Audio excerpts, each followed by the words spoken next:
এক ব্যক্তি নবীজির কাছে আসলো এবং জিজ্ঞেস করলো যে পৃথিবীতে আমার ভালোবাসা এবং সম্মানের বেশি হকদার কে? নবীজি বললেন তোমার মা। লোকটি বলল তারপর কে? নবীজি আবার বললেন তোমার মা।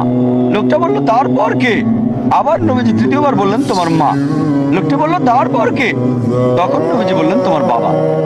75 ভাগ 4 ভাগের 3 ভাগ ভালোবাসা এবং সম্মান মায়ের, 25 ভাগ 4 ভাগের 1 ভাগ বাবার দিকে। সংক্ষেপে মা পাচ্ছেন গোল্ড মেডেল, সিলভার মেডেলও পাচ্ছেন, ব্রোঞ্জ মেডেলটাও মায় পাচ্ছেন। বাবাকে একটা সান্ত্বনা পুরস্কার নিয়ে সন্তুষ্ট থাকতে হচ্ছে। তাই ইসলাম আমাদের বলছে পিতামাতাকে ভালোবাসতে হবে। বিশেষ করে সম্মানের হকদারের কথা বললে মা 3 গুণ বেশি পাচ্ছেন।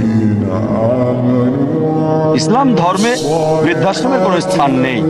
তাই যে আদব কায়দায় সন্তানের শিক্ষা দিই সেটা আমাদের স্রষ্টা আল্লাহ সুবহানাহু ওয়া তাআলার চাওয়া মতে হতে হবে।